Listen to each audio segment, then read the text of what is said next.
Ορεστή, μάται μου τα λες όλα αυτά. Τα έχω καταλάβει και είμαι εδώ για να μοιραστώ μαζί σου τη συμφορά που έχει πέσει πάνω σου και πάνω στην αδερφή σου. Πρέπει κανείς να βοηθάει τους συγγενείς του, όταν μπορεί. Πρέπει να είναι σε θέση και να πεθάνει για αυτούς και να σκοτώσει για χάρη τους.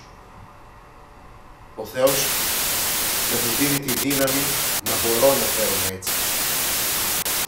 Γύρισα πίσω στην πατρίδα με ένα ξερό όπλο στο χέρι. Τίποτα άλλο δεν μου απέμεινε από αυτό το πόλεμο. Δεν έχω συμμάχους. Λίγοι είναι οι φίλοι που μου έμειναν πιστοί.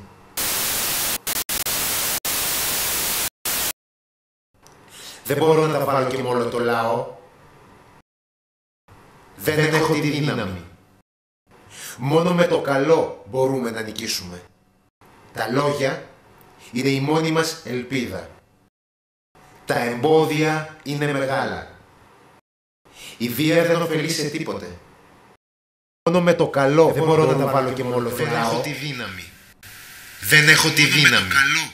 Μόνο με το καλό μπορούμε να νικήσουμε. Τα λόγια είναι η μόνη μας ελπίδα. Τα εμπόδια είναι μεγάλα. Η βία δεν ωφελεί σε τίποτε. Ανοησία και μόνο να το σκεφτεί. Ανοησία και μόνο να το σκεφτεί. Όταν η οργή του λαού είναι πάνω στη βράση της, είναι όμοια με τη φωτιά. Κανείς δεν μπορεί να τη σβήσει.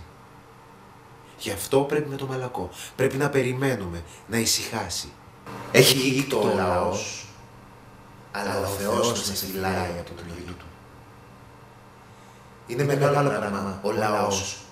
Για όποιος ξέρει να καραδοκεί την ώρα θα το κουμαντάρει.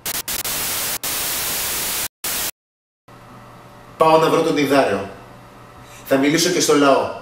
Θα κάνω ό,τι μπορώ για να τους πείσω. Η πολλή προθυμία ξέρε ότι βλάπτει, κάνει το λαό να υποψιάζεται. Το πράγμα, όπως σου είπα, θέλει εξυπνάδα. Βία αποκλείεται, όπως ήδη φαντάζεσαι εσύ. Βία αποκλείεται, όπως ήδη φαντάζεσαι εσύ. Ένας άνθρωπος μόνος δεν μπορεί να σε βοηθήσει σε τέτοια δύσκολη θέση που βρίσκεσαι. Το λαό δεν το φοβήθηκα ποτέ. Πάντα του έπαιρνα τον αέρα. Αλλά τώρα είναι αλλιώς. Η λογική λέει,